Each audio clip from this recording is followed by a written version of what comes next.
नमस्कार दोस्तों, स्वागत है आप सबका हमारे चैनल उत्तराखंड स्टडी जंक्शन पर। और यहाँ पर हम कर रहे थे प्राचीन भारत के इतिहास से संबंधित वो प्रश्न जो यूके ट्रिपल एससी ने अभी तक अपने एग्जाम्स में पूछे हुए हैं। और यूके ट्रिपल एससी ने अपने सिलेबस में गुप्त काल के बाद जो एक टॉपिक दिया है वो है उत्तर गुप्त काल, जिसमें हम गुप्त काल की समाप्ति के बाद जो राजवंश उत्तर भारत में और दक्षिण भारत में उत्पन्न हुए थे उन्हें देखेंगे, और साथ ही भारतीय सामाजिक, आर्थिक और सांस्कृतिक विकास के पहलुओं को भी देखेंगे कि यहाँ से कौन से क्वेश्चन यूके ट्रिपल एससी ने पूछे हुए हैं।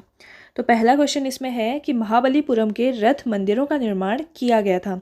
महाबलीपुरम के जो रथ मंदिर हैं, जिन्हें एकाश्म मंदिर भी कहा जाता है, इनका निर्माण किसने किया था? तो महाबलीपुरम के रथ मंदिर का जो निर्माण है ये किया था पल्लव शासक नरसिंह वर्मन प्रथम ने। और कब किया था? 7वीं शताब्दी में करवाया था। और ये क्वेश्चन जो है कि उत्तराखंड फॉरेस्ट गार्ड के एग्जाम में भी पूछा गया है 2024 के। तो महाबलीपुरम के रथ मंदिर का निर्माण कराया था पल्लव शासक ने, जो कि नरसिंह वर्मन प्रथम के द्वारा करवाया गया था। इन रथ मंदिरों को यूनेस्को के विश्व धरोहर स्थल में शामिल किया गया है। महाबलीपुरम में 8 रथ हैं, जिसमें से 5 का नाम महाभारत कालीन पांडवों धर्मराज, भीम, अर्जुन, नकुल और सहदेव के नाम पर है। और एक रथ मंदिर है जो द्रौपदी के नाम पर है, जिसे द्रौपदी रथ भी कहा जाता है। और इसे सबसे छोटा रथ मंदिर माना जाता है, यानी कि जो द्रौपदी रथ मंदिर है इसे सबसे छोटा रथ मंदिर माना जाता है। तो इनमें से वो सबसे छोटा है। जो 8 रथ मंदिर हैं यहाँ पर, उनमें से सबसे छोटा रथ मंदिर है। और इन रथ मंदिरों को एकाश्म मंदिर भी कहा जाता है। महाबलीपुरम के एकाश्म मंदिर कहा जाता है इन रथ मंदिरों को। अगला क्वेश्चन है कि चालुक्य प्रशासन में गामुंड कौन था? तो चालुक्य प्रशासन में गामुंड नाम का एक क्या होता था? अधिकारी होता था। ये था ग्राम अधिकारी। चालुक्य प्रशासन में क्या था कि ग्राम प्रशासन के लिए महाजन, महत्तर, महत्तराधिकारीन और गामुंड की सहायता से चलाया जाता था। जो गांव का प्रशासन होता था ना, वो महाजन, महत्तर, महत्तराधिकारीन और गामुंड की सहायता से चलाया जाता था। और गामुंड होता था ग्राम का अधिकारी, जिसे राजा द्वारा अपने प्रतिनिधि के रूप में नियुक्त किया जाता था। जिस तरीके से अभी वीडियो होता है ना, तो उसी तरीके से उस समय पर गामुंड था। किसमें? चालुक्य प्रशासन में। और चालुक्य प्रशासन जो है ये दक्षिण भारत का एक प्रमुख वंश है, जो गुप्त काल की समाप्ति के बाद में उत्पन्न हुए वहाँ पर। और चालुक्य वंश को देखें तो चालुक्य वंश मुख्यतया 3 शाखाओं में विभक्त था। एक कल्याणी का चालुक्य वंश, एक था वातापी का और एक था वेंगी के चालुक्य। तो चालुक्य अलग अलग जगह पर अपने शासन में थे। एक वो थे जो पुलकेशिन द्वितीय को जिनमें हम पढ़ते हैं, इन्हें हम पढ़ते हैं वातापी के चालुक्य वंश में। और एक थे कल्याणी के चालुक्य वंश, जिसकी स्थापना की थी तैलभ द्वितीय ने। इनकी राजधानी थी कल्याणी और दूसरी थी मानिकेट। तो चालुक्य वंश में भी अलग अलग वंश हैं, इन्हें भी हम आगे देखेंगे। अगला क्वेश्चन है कि निम्नलिखित में से किसको यात्रियों में राजकुमार कहा जाता है? यानी कि यात्री जो यहाँ पर यात्रा करने के लिए आए थे, जिन्होंने अपने अलग अलग यात्रा वृत्तांत लिखे, उनमें राजकुमार किसे कहा जाता है? फाहियान है, बारबोसा है, भीनशांग है या अलबरूनी है? तो यात्रियों का राजकुमार तो हम भीनशांग को ही कहते हैं। चीनी यात्री भीनशांग को यात्रियों का राजकुमार कहा जाता है। वह हर्षवर्धन के शासनकाल में 629 ईस्वी में भारत आया था और 16 वर्षों तक यहाँ रहा था। इसके यात्रा वृत्तांत का नाम है सी यू की। और चीनी यात्री फाहियान 399 में चंद्रगुप्त द्वितीय के काल में भारत आया था। एक जो फाहियान हैं ये आए थे चंद्रगुप्त द्वितीय के शासनकाल में, यहाँ पर जब गुप्त काल चल रहा था। और जो चीनी यात्री भीनशांग हैं ये आते 629 ईस्वी में, यहाँ पर जब यहाँ पर हर्षवर्धन का शासनकाल चल रहा था। तो इसमें जो भी हमें यात्री दे रखे हैं, जैसे अलबरूनी है, बारबोसा है, इत सिंह है, इसके अलावा भी अन्य यहाँ पर यात्री आए, तो हमें वो भी देखने होंगे कि कौन से यात्री किस शासनकाल में यहाँ पर आए हैं। अगला क्वेश्चन है कि प्राचीन भारत में संगम क्या था? तो संगम को हम देखते हैं ना, संगम को हम पढ़ते हैं कि संगम युग कहते हैं उसको। तो संगम था तमिल कवियों का संघ या मंडल। संगम है प्राचीन दक्षिण भारत में तमिल कवियों का संघ। इसका काल ईसा पूर्व 6ठी सदी से 3री सदी तक था। ईसा पूर्व 6ठी सदी से 3री सदी तक था। इसे संगम काल भी कहा जाता है। संगम काल में क्या था कि तमिल कवियों का एक संघ या मंडल था।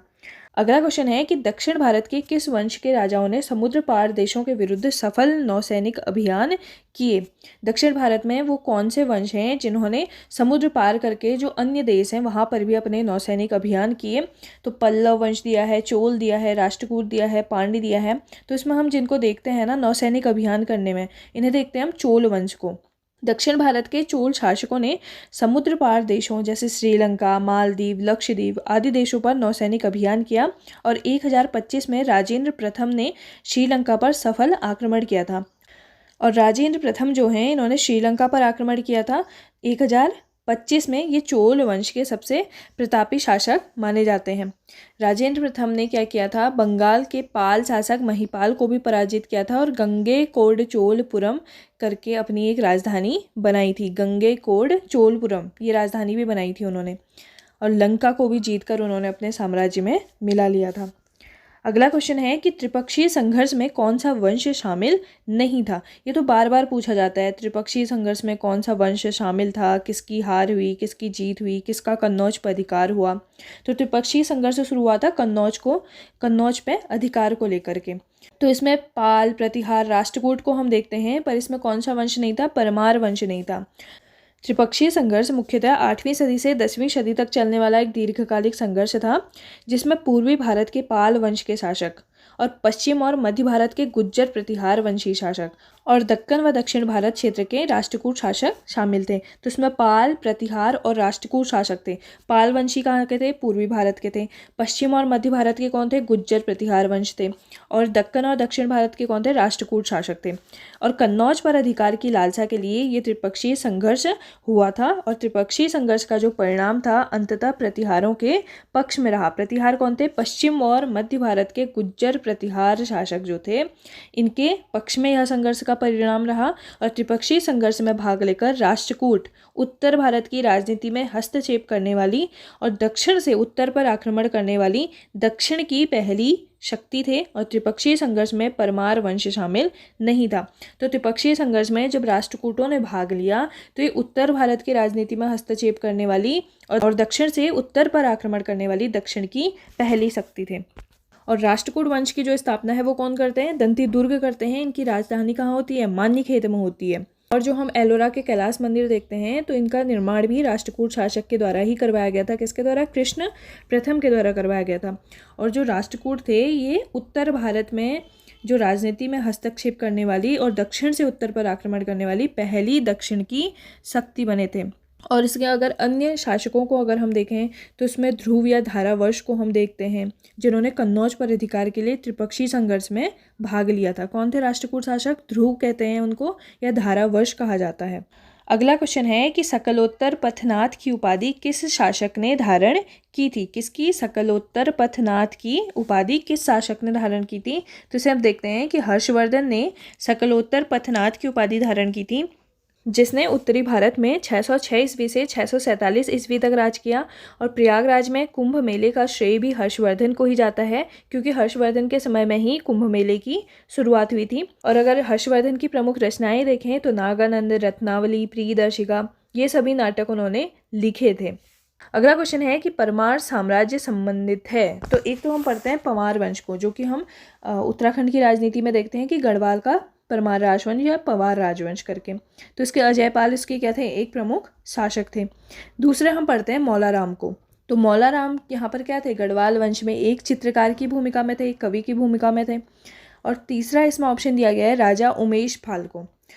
तो परमार वंश को अगर प्राचीन भारत के इतिहास में देखें तो परमार वंश को कहा जाता है मालवा के परमार वंश, जिनकी राजधानी उज्जैन थी। और इसकी स्थापना की थी किसने, उपेंद्र राज ने की थी। और इसके एक प्रमुख शासक कौन थे, राजा उमेश पाल थे।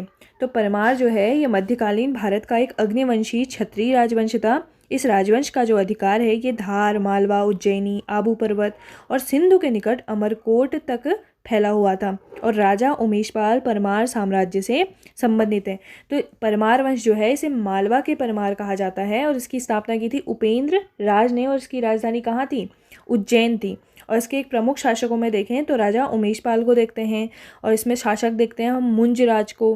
और परमार वंश में हम एक और प्रतापी शासक को देखते हैं जिन्हें भोजराज कहा जाता है। तो इसमें परमार वंश जो है ये उज्जैन में इसकी क्या थी, राजधानी थी, और जिसे मालवा का परमार वंश कहा जाता है।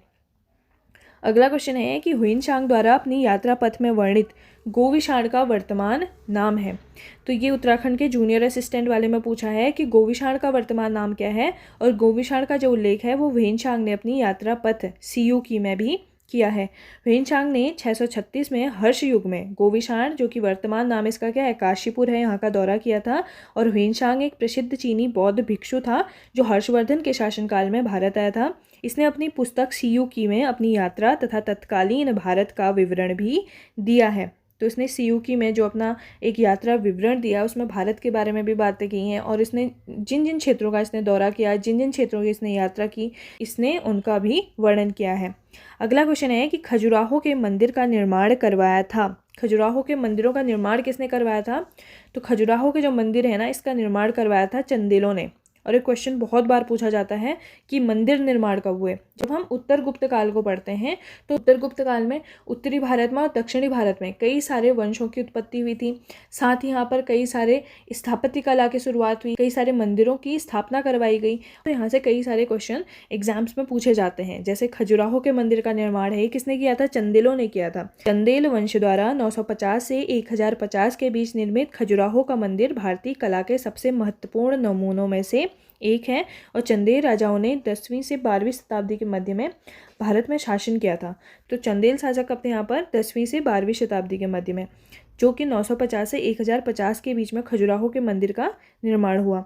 और मंदिरों के निर्माण में चंदेल ने अपनी राजधानी महोबा स्थानांतरित कर दी थी।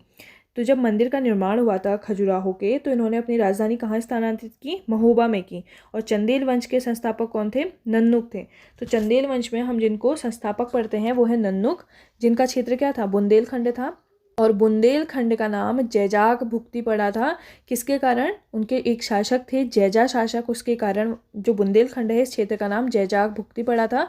और इसकी राजधानी कहाँ पर थी? कालिंजर खजुराहो में थी। तो कालिंजर खजुराहो में इन्होंने अपनी राजधानी स्थानांतरित की। किसने? जैजा शासक ने। और बुंदेलखंड का नाम क्या पड़ा? जैजाग भुक्ति पड़ा। तो बुंदेलखंड का एक अन्य नाम भी पूछा जाता है एग्जाम्स में। तो जैजाग भुक्ति किस क्षेत्र का नाम है? तो बुंदेलखंड का नाम है। और किसके कारण पड़ा था? जैजा भुक्ति के कारण पड़ा था।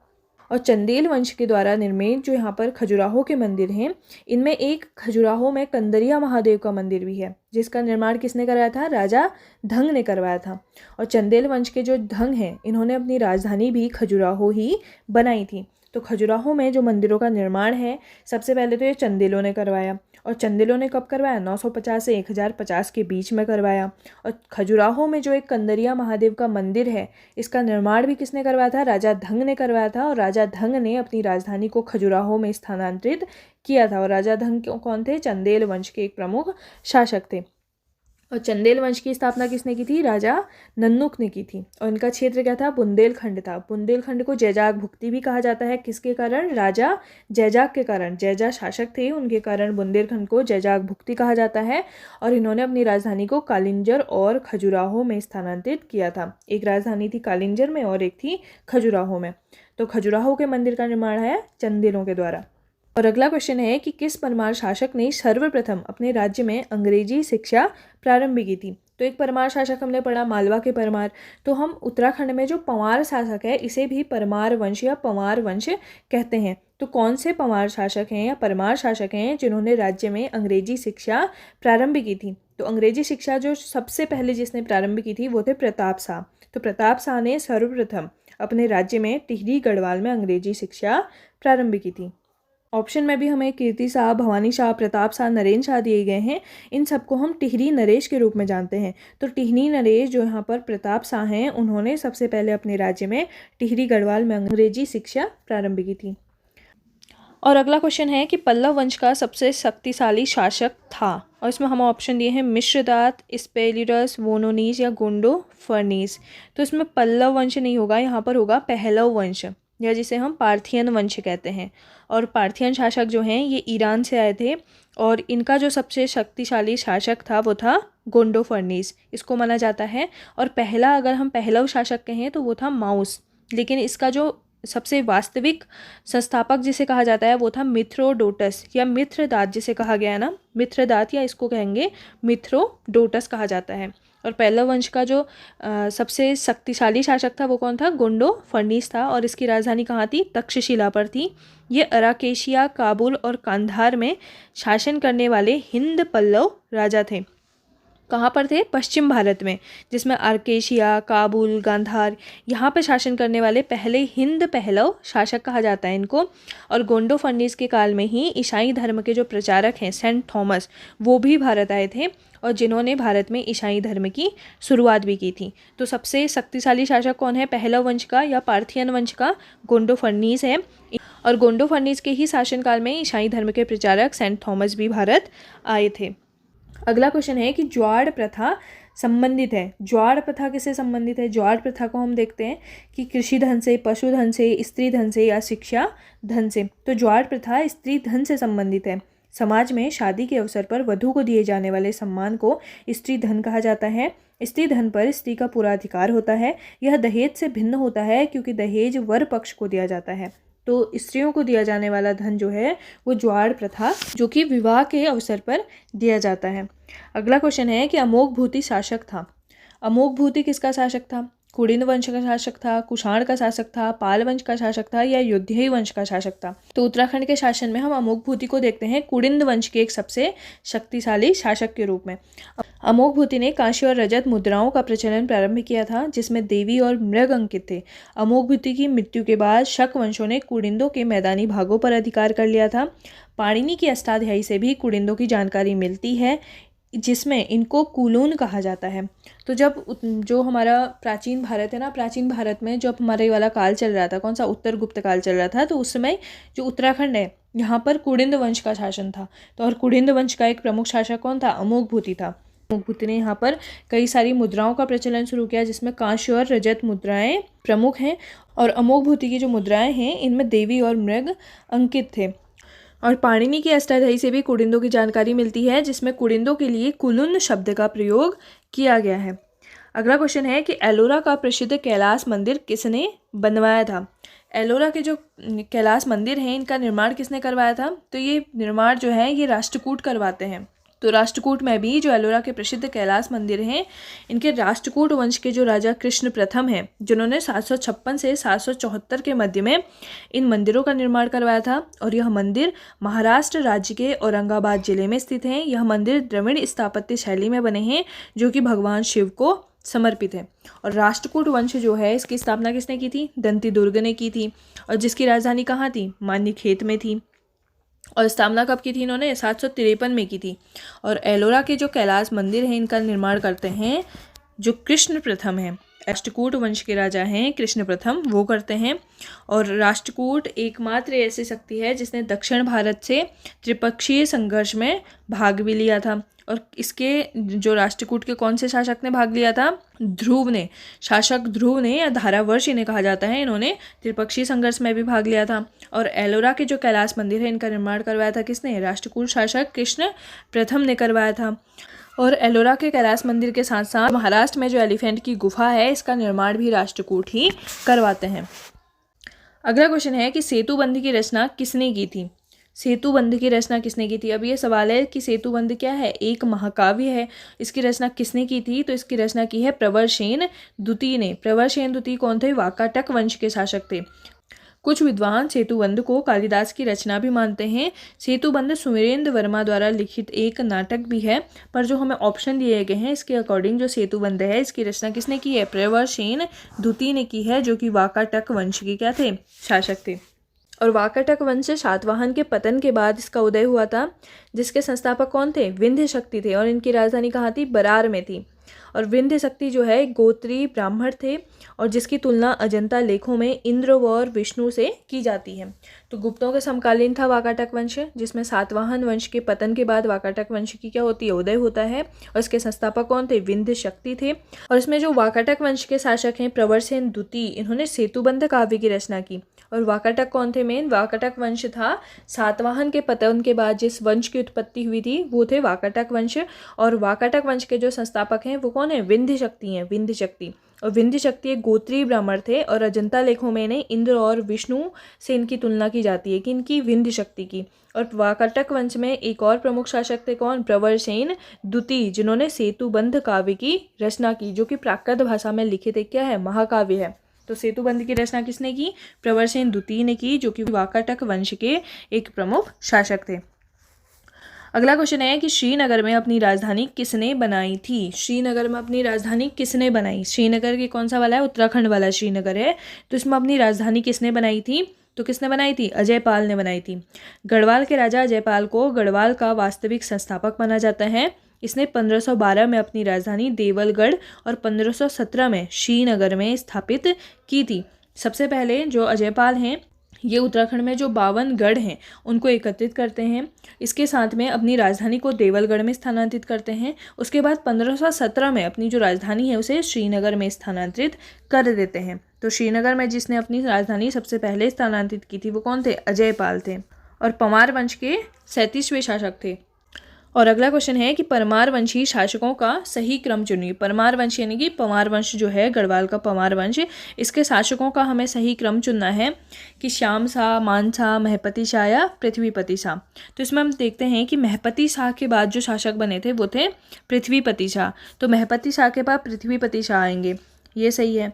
और महपति शाह से पहले आएंगे श्याम शाह, और श्याम शाह से पहले आएंगे मान शाह। तो मान शाह, श्याम शाह, महपति शाह और पृथ्वीपति शाह।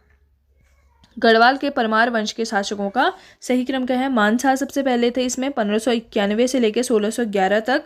उसके बाद 1611 से 1624 तक रहे श्याम शाह। उसके बाद 1624 से लेकर 1631 तक रहे महपति शाह। इसके बाद 1635 से 1667 तक रहे हमारे पृथ्वीपति शाह। क्योंकि श्याम शाह के कोई पुत्र नहीं था ना, तो श्याम शाह का कोई पुत्र नहीं था तो उनके चाचा बनते हैं फिर शासक महपति शाह, और सबसे बूढ़ी अवस्था में शासक बने थे। इसके बाद महपति शाह के बाद इनके पुत्र बनते हैं पृथ्वीपति शाह। अगला क्वेश्चन है कि किस शासक ने सोमपुर महाविहार का निर्माण करवाया था। सोमपुर में महाविहार का निर्माण करवाया किसने, धर्मपाल ने, जो कि एक पाल शासक हैं। पाल वंश के द्वितीय शासक धर्मपाल ने 9वीं शताब्दी में सोमपुर महाविहार का निर्माण करवाया। यह बौद्ध विहार वर्तमान में बांग्लादेश के नवगांव जिले के पहाड़पुर में स्थित है। यह एक क्या है, बौद्ध विहार है, और ये कहाँ पर है, बांग्लादेश के अभी नवगांव जिले के पहाड़पुर में स्थित है, इसलिए इसे पहाड़पुर बौद्ध विहार के नाम से भी जाना जाता है। उल्लेखनीय है कि 1985 में यूनेस्को ने इसे विश्व विरासत स्थल घोषित किया है। और एक क्वेश्चन भी पूछा गया अभी 2024 में, फॉरेस्ट गार्ड में ही पूछा है कि किस शासक ने सोमपुर महाविहार का निर्माण करवाया था। तो ये करवाया था पाल शासक, जो कि इसके दूसरे शासक थे धर्मपाल ने। और बंगाल में जो पाल वंश है इसकी स्थापना किसने की थी, गोपाल ने की थी, और इनकी राजधानी कहाँ पर थी, मुंगेर में थी। और जो कन्नौज शासन में त्रिपक्षीय संघर्ष हुआ था, इसमें पाल वंश, गुज्जर प्रतिहार वंश और राष्ट्रकूट वंश के बीच में क्या हुआ था, त्रिपक्षीय संघर्ष हुआ था। और पाल वंश की ओर से इसमें किसने भाग लिया था, धर्मपाल ने ही भाग लिया था। और धर्मपाल ने ही विक्रमशिला विश्वविद्यालय की भी स्थापना करवाई है, और जो धर्मपाल है इन्होंने ही सोमपुर बौद्ध विहार की भी स्थापना करवाई है। तो पाल वंश के शासक जो धर्मपाल हैं इन्होंने पाल, प्रतिहार, राष्ट्रकूट के साथ त्रिपक्षीय संघर्ष में भी भाग लिया, साथ ही विक्रमशिला विश्वविद्यालय की इन्होंने स्थापना करवाई, और सोमपुर बौद्ध विहार की भी स्थापना धर्मपाल ने ही करवाई है। और पाल वंश के संस्थापक कौन है, गोपाल हैं, उनकी राजधानी कहाँ थी, मुंगेर थी। अगला क्वेश्चन है कि निम्न में से कौन सा एक नाटक श्रीहर्ष के द्वारा लिखा गया है। श्रीहर्ष के द्वारा कौन कौन से नाटक लिखे गए हैं। श्रीहर्ष में हम देखते हैं, श्रीहर्ष किसे कहते हैं, हम हर्षवर्धन को कहते हैं। तो श्रीहर्ष के द्वारा नाटक लिखे गए प्रियदर्शिका, नागानंद, रत्नावली, ये सभी नाटक जो हैं श्रीहर्ष के द्वारा लिखे गए हैं। कर्पूर मंजरी लिखा है राजशेखर ने, और मालती माधव लिखा है भवभूति ने, और कुंदमाला लिखा है दिंगनाग ने। तो कुंदमाला लिखा है दिंगनाग ने, मालती माधव लिखा है भवभूति ने, और कर्पूर मंजरी लिखा है राजशेखर ने। श्रीहर्ष यानी कि हर्षवर्धन के द्वारा लिखे गए नाटक हैं रत्नावली, नागानंद और प्रियदर्शिका। अगला क्वेश्चन है कि उज्जैन शहर का प्राचीन नाम क्या है। उज्जैन का प्राचीन नाम क्या है। उज्जैन का प्राचीन नाम हम देखते हैं उज्जैनी या अवंतिका। तो उज्जैन का प्राचीन नाम है उज्जैनी या अवंतिका। तक्षशिला जो है इसका नाम क्या है, अब इसका नया नाम क्या है, रावलपिंडी है। इंद्रप्रस्थ का दिल्ली है, और काशी का क्या है, वाराणसी है। तक्षशिला को कहते हैं हम रावलपिंडी, इंद्रप्रस्थ को कहते हैं हम दिल्ली, और काशी को कहते हैं हम वाराणसी। तो कभी कभी प्राचीन नाम भी पूछे जाते हैं। अगला क्वेश्चन है कि परमार वंश का संस्थापक कौन था? तो पंवार वंश, जो हम गढ़वाल का पंवार वंश पढ़ते हैं, इसके संस्थापक मानते हैं हम किसको? कनकपाल को। तो पंवार वंश का जो शासक है वो कनकपाल है, जिसने 823 में या 888 ईस्वी में गढ़वाल क्षेत्र में पंवार राजवंश की स्थापना की थी। अब इसकी स्थापना को लेकर के जो इसमें ईयर दिया गया है ना, इसमें कुछ कन्फ्यूजन बना हुआ है। ये कभी एग्जैक्ट ईयर नहीं पूछते हैं, ये सिर्फ संस्थापक पूछेंगे, क्योंकि अलग अलग जो इतिहासकार हैं उन्होंने अलग अलग ईयर दिया है। कोई कहता है कि 888 में हुआ था, कोई कहता है 688 में हुआ था, कोई कहता है कि 823 में हुआ था। तो अलग अलग ईयर दे रखे हैं। अगला क्वेश्चन है कि चोल साम्राज्य के संस्थापक कौन है? चोल साम्राज्य के संस्थापक कौन है? तो चोल साम्राज्य की स्थापना किसने की थी? विजयालय ने की थी। विजयालय ने 850 ईस्वी के लगभग में की थी। और चोल वंश दक्षिण भारत में सबसे लंबे समय तक शासन करने वाला वंश है। तो चोल वंश की जो स्थापना है विजयालय ने की, और इनकी राजधानी कहाँ पर थी? तंजौर में थी। और चोल वंश में जो विजयालय हैं, इन्होंने पल्लव वंश के अवशेषों पर चोल की नींव रखी थी। चोल वंश के जो शासक हैं इन्हें नरकेसरी की उपाधि भी दी जाती है। अगर चोल वंश में देखें तो हम इसमें कौन कौन से शासकों को देखते हैं? इसमें हम राजराज प्रथम को देखते हैं, राजेंद्र प्रथम को देखते हैं, राजेंद्र द्वितीय को देखते हैं। और चोल वंश को ही हम ये भी देखते हैं कि चोल वंश ने जो समुद्र पार करके अन्य जो देश हैं उस पर भी आक्रमण कर अपनी क्या किया था? वहाँ पर अपना साम्राज्य स्थापित किया था। तो इसमें राजेंद्र प्रथम ने श्रीलंका को जीतकर अपने साम्राज्य में मिलाया था। साथ ही इसने जो पाल शासक महिपाल हैं इसको भी पराजित करके गंगेकोंड चोलपुरम एक अपनी राजधानी बनाई थी। और चोल साम्राज्य में हम राजराज प्रथम को देखते हैं, जिन्होंने तंजौर में बृहदेश्वर मंदिर का निर्माण किया था। और चोल शासक जो राजराज प्रथम है, इन्होंने भी लंका पर आक्रमण किया था और उत्तरी लंका पर अपना अधिकार कर लिया था। तो चोल वंश को हम देखते हैं कि दक्षिण भारत में सबसे लंबे समय तक शासन करने वाला वंश था। और इनकी राजधानी कहाँ पर थी? तंजौर में थी। और स्थापना की थी विजयालय ने 850 ईस्वी में। और नरकेसरी की इन्होंने उपाधि धारण की थी। और पल्लव वंश के अवशेषों पर अपनी चोल वंश की इन्होंने नींव रखी थी। अगला क्वेश्चन है कि हर्षवर्धन कालीन प्रसिद्ध विश्वविद्यालय कौन सा है? जो हर्षवर्धन के काल में बना था, तो ये कौन सा है? नालंदा विश्वविद्यालय है। हर्षवर्धन के काल में नालंदा विश्वविद्यालय प्रसिद्ध था। और चीनी यात्री ह्वेनसांग हर्षवर्धन के काल में ही नालंदा विश्वविद्यालय भ्रमण करने के लिए आए थे। तो जो नालंदा विश्वविद्यालय है ये प्रसिद्ध था कब? हर्षवर्धन के शासनकाल में। और चीनी यात्री ह्वेनसांग यहाँ पर भ्रमण करने के लिए आए थे, यहाँ पर शिक्षा ग्रहण करने के लिए आए थे। अगला क्वेश्चन है कि बंगाल में पाल वंश के संस्थापक कौन है? तो पाल वंश के संस्थापक कौन है? गोपाल हैं। और गोपाल ने अपनी राजधानी कहाँ बनाई थी? मुंगेर में बनाई थी। महिपाल प्रथम को पाल वंश का द्वितीय संस्थापक कहा जाता है। और समस्त पाल शासक बौद्ध धर्म के अनुयायी थे। और महिपाल को किसने पराजित किया था? महिपाल को पराजित किया था राजेंद्र प्रथम ने, और अपनी राजधानी बनाई थी गंगेकोंड चोलपुरम। राजेंद्र प्रथम कौन है? चोल वंश के शासक हैं। तो महिपाल प्रथम पाल वंश के द्वितीय संस्थापक हैं। समस्त पाल शासक बौद्ध धर्म के अनुयायी थे। और पाल शासक परम सौगात की उपाधि धारण करते थे। और पाल वंश के शासकों को साम्राज्य विस्तार समस्त बिहार बंगाल से लेकर कन्नौज तक था। और उनकी राजधानी कहाँ थी? मुंगेर में थी। धर्मपाल के लखीमपुर अभिलेख में वर्णित है कि जनता ने मत्स्य न्याय से दुखी होकर गोपाल नामक सेनापति को अपना राजा चुना। और 8वीं शताब्दी के मध्य में बंगाल में अशांति फैली हुई थी, तभी कुछ लोगों ने गोपाल को अपना राजा बनाया। और इस तरह बंगाल में पाल वंश की स्थापना हुई। तो बंगाल में पाल वंश के संस्थापक गोपाल, इनकी राजधानी मुंगेर। और जो यहाँ पर हमारा त्रिपक्षीय संघर्ष होता है कन्नौज की प्राप्ति को लेकर के पाल, गुज्जर प्रतिहार और राष्ट्रकूट के बीच में, तो इसमें पाल वंश से धर्मपाल त्रिपक्षीय संघर्ष में भाग लेते हैं। और धर्मपाल ने ही जो विक्रमशिला विश्वविद्यालय है और सोमपुर बौद्ध विहार है इसकी भी स्थापना की थी। तो पाल वंश के संस्थापक कौन है? गोपाल हैं। और जिनका वर्णन किस में किया गया है? धर्मपाल के लखीमपुर अभिलेख में किया गया है। अगला क्वेश्चन है कि परमार वंश का कौन सा शासक 52 गढ़ी के सामंतों को पराजित करने के बाद गुरु पंथ का अनुयायी बन गया था? तो 52 गढ़ी के सामंतों को पराजित किसने किया था? ये किया था अजयपाल ने। और इसके बाद अजयपाल जो हैं ये गुरु पंथ के अनुयायी बन जाते हैं। परमार वंशी शासक अजयपाल 52 गढ़ी के सामंतों को पराजित करने के पश्चात गुरु पंथ के अनुयायी बन जाते हैं, यानी कि गुरु गोरखनाथ के पंथ को धारण कर लेते हैं। अगला क्वेश्चन है कि चरक सदस्य था चरक सदस्य किसका था? चरक था किसका सदस्य? कनिष्क के राज दरबार के सदस्य थे चरक। आयुर्वेद के जनक कहे जाते हैं चरक, जो कि कुषाण शासक कनिष्क के दरबार में थे। इन्होंने चरक संहिता नामक चिकित्सा ग्रंथ का संकलन भी किया था। तो कनिष्क के राज दरबार में थे कौन? चरक, जो कि आयुर्वेद के जनक कहे जाते हैं, और इन्होंने चरक संहिता के नाम से एक चिकित्सा ग्रंथ का भी संकलन किया था। तो इस चैप्टर में हमने ऑलमोस्ट क्वेश्चन देखे, जिसमें भारत में जो राजपूतों का उदय है, जिसमें गुज्जर प्रतिहार राजवंश है, मालवा के पवार वंश है, पाल वंश है, साथ में इसमें कश्मीर के वंश हैं, संगम युग है, और इसमें पल्लव वंश है, राष्ट्रकूट है, चोल वंश है। तो इस यहाँ से क्वेश्चन पूछे गए हैं ज़्यादातर कि कौन कौन से क्वेश्चन है करके। उतने ज़्यादा क्वेश्चन नहीं पूछे जाते, पर शासकों के नाम या कोई प्रमुख युद्ध में, जैसे त्रिपक्षीय संघर्ष है, कोई विश्वविद्यालय है, जैसे बौद्ध विहार की स्थापना है, मंदिरों का निर्माण है, तो इस तरीके से क्वेश्चन पूछे जाते हैं। तो ये हमने देख लिए हैं। बाकी हम इनको घटना चक्र के माध्यम से, जो शॉर्ट नोट्स होते हैं उसके माध्यम से भी एक अच्छे से पढ़ लेंगे। अगला इसमें जो चैप्टर है हमारा, ये है जो प्राचीन भारत के इतिहास में दिया गया है। यह है अरबी व तुर्की आक्रमण, जिसमें इस्लाम की स्थापना, मोहम्मद बिन कासिम, महमूद गजनवी और गौरी के आक्रमण बताए गए हैं। तो यहाँ से कौन से क्वेश्चन पूछे ये देख लेते हैं। तो सबसे पहले यहाँ से पूछा है कि चचनामा संबंधित है। चचनामा एक पुस्तक है जो लिखी गई है, किसके द्वारा लिखी गई है?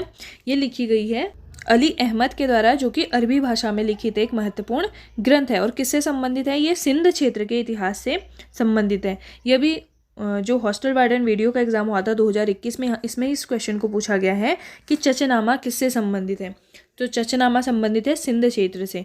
चचनामा 680 से लेकर 718 ईस्वी तक सिंध क्षेत्र के इतिहास से संबंधित है।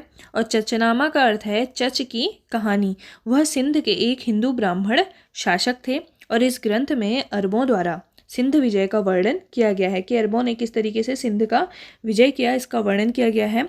चचनामा अली अहमद द्वारा अरबी भाषा में लिखित महत्वपूर्ण ग्रंथ है, और नसीरुद्दीन कुबाजा के समय इसका फारसी अनुवाद अली बिन बफ कूफी ने किया था। और नसीरुद्दीन कुबाजा के समय इसका फारसी अनुवाद अली बिन बफ कूफी के द्वारा किया गया था। तो चचनामा किससे संबंधित है? सिंध क्षेत्र के इतिहास से संबंधित है, जिसका अर्थ होता है चच की कहानी। वह हिंद के एक हिंदू ब्राह्मण शासक थे, और इस ग्रंथ में अरबों के द्वारा सिंध विजय का वर्णन किया गया है, जो कि अली अहमद के द्वारा अरबी भाषा में लिखा एक महत्वपूर्ण ग्रंथ है। अगला क्वेश्चन है कि किताब उल हिंद के लेखक कौन है? तो किताब उल हिंद के जो लेखक हैं ये हैं अल बरूनी। तो किताब उल हिंद का जो अन्य नाम है वो क्या है? तहकीक हिंद है, और इसके लेखक हैं अल बरूनी। यह महमूद गजनवी के साथ भारत आए थे, और पुराणों का अध्ययन करने वाले पहले मुस्लिम व्यक्ति थे जिन्होंने पुराणों का अध्ययन किया था। महमूद गजनवी के साथ भारत आए कौन? अल बरूनी, और इन्होंने लिखी किताब उल हिंद या तहकीक हिंद। अगला क्वेश्चन है कि 7वीं शताब्दी में भारत आने वाला विदेशी यात्री कौन था? तो इसमें ज़्यादातर वो क्वेश्चन पूछे गए हैं जो यात्री भारत आए हैं और उन्होंने यहाँ पर अपना यात्रा वृतांत लिखा है, या किसी पुस्तक को पूछा गया है। तो 7वीं शताब्दी में भारत आने वाले विदेशी यात्री कौन थे? इत्सिंग थे। इत्सिंग 675 में सुमात्रा होते हुए समुद्री मार्ग से भारत आए थे। कहाँ से? सुमात्रा होते हुए समुद्री मार्ग से भारत आए थे। और इत्सिंग एक चीनी यात्री और बौद्ध भिक्षु थे। इत्सिंग क्या थे? चीनी यात्री थे और बौद्ध भिक्षु थे। वह नालंदा विश्वविद्यालय में 10 वर्षों तक रहे थे। अब व्हेनशांग को देखें तो व्हेनशांग रहे 16 वर्षों तक, और इत्सिंग जो है चीनी यात्री थे जो कि समुद्र के मार्ग से भारत आए थे, और बौद्ध भिक्षु थे जो कि नालंदा विश्वविद्यालय में 10 वर्षों तक भारत में रहे। किसके बीच में आए थे? 7वीं शताब्दी में आए थे। 675 ईस्वी में आए थे। अगला क्वेश्चन है कि भारत में मोहम्मद गौरी के आक्रमण के समय दिल्ली का शासक कौन था? जब मोहम्मद गौरी का भारत में आक्रमण हुआ था तो उस समय जो दिल्ली का शासक था वो कौन था? पृथ्वीराज चौहान था। मुइजुद्दीन मोहम्मद गौरी 12वीं शताब्दी का अफगान सेनापति था, जो कि 1173 से 1202 ईस्वी तक गौरी साम्राज्य का सुल्तान था। मोहम्मद गौरी के आक्रमण के समय भारत में जो दिल्ली के शासक था वो था पृथ्वीराज चौहान, और मोहम्मद गौरी और पृथ्वीराज चौहान के बीच में तराइन का पहला युद्ध हुआ था 1191 में, जिसमें पृथ्वीराज चौहान विजयी हुए थे। और 1192 में मोहम्मद गौरी और पृथ्वीराज चौहान के बीच में तराइन का द्वितीय युद्ध हुआ, जिसमें मोहम्मद गौरी ने पृथ्वीराज चौहान को पराजित किया था। इसके बाद 1194 में चंदावर के युद्ध में जयचंद को हराकर भारत में विजित साम्राज्य को अपने सेनापति को सौंपकर गजनी चले गए थे। जो मोहम्मद गौरी था ये 1194 में चंदावर के युद्ध में इसने जयचंद को हरा दिया। इसके बाद ये विजित साम्राज्य को अपने सेनापति को सौंपकर गजनी चला गया। और बाद में गौरी के गुलाम कुतुबुद्दीन ऐबक ने गुलाम राजवंश की यहाँ पर स्थापना की। और बाद में क्या होता है कि मोहम्मद गौरी के जो गुलाम होते हैं कुतुबुद्दीन ऐबक, वो यहाँ पर गुलाम राजवंश की स्थापना करते हैं। तो इसमें हमारा तराइन का पहला युद्ध हुआ था 1191 में, जिसमें पृथ्वीराज चौहान विजयी होते हैं। और 1192 में दूसरा तराइन का युद्ध होता है, जिसमें पृथ्वीराज चौहान की हार हो जाती है। और 1194 में होता है चंदावर का युद्ध, जिसमें जयचंद को हरा करके जो मोहम्मद गौरी हैं वो विजित साम्राज्य को अपने सेनापति को सौंप करके वापस गजनी लौट जाता है। और इस टॉपिक के साथ हमारा प्राचीन भारत का इतिहास यहाँ पर समाप्त होता है। और इसके बाद हम देखेंगे मध्यकालीन भारत के इतिहास को। और यूके के द्वारा कौन से क्वेश्चन मध्यकालीन भारत के इतिहास से पूछे गए हैं उन्हें देखेंगे। और साथ ही हम प्राचीन भारत के इतिहास को करेंगे घटना चक्र के शॉर्ट नोट्स के माध्यम से। तो घटना चक्र में जो शॉर्ट नोट्स दे रखे हैं उसके माध्यम से देखेंगे कि कौन से टॉपिक प्राचीन भारत के इतिहास के लिए इम्पॉर्टेंट है, ताकि हमारा एक रिवीजन इसके साथ साथ होता रहेगा। और इसके साथ ही हमारा आधुनिक भारत का इतिहास भी पहले कंप्लीट हो रखा है और प्राचीन भारत का इतिहास हमारा कंप्लीट हो गया है। तो आधुनिक भारत का इतिहास और प्राचीन भारत का इतिहास, ये दोनों टॉपिक बहुत इंपॉर्टेंट है एग्ज़ाम को लेकर के। अगर आपने अभी तक ये टॉपिक नहीं देखे हैं तो आप हमारी प्लेलिस्ट में जा कर के बाकी जो पुरानी वीडियोज़ हैं वहाँ से भी देख सकते हैं। तो जल्द मिलती हूँ आपसे एक और नए टॉपिक के साथ। धन्यवाद।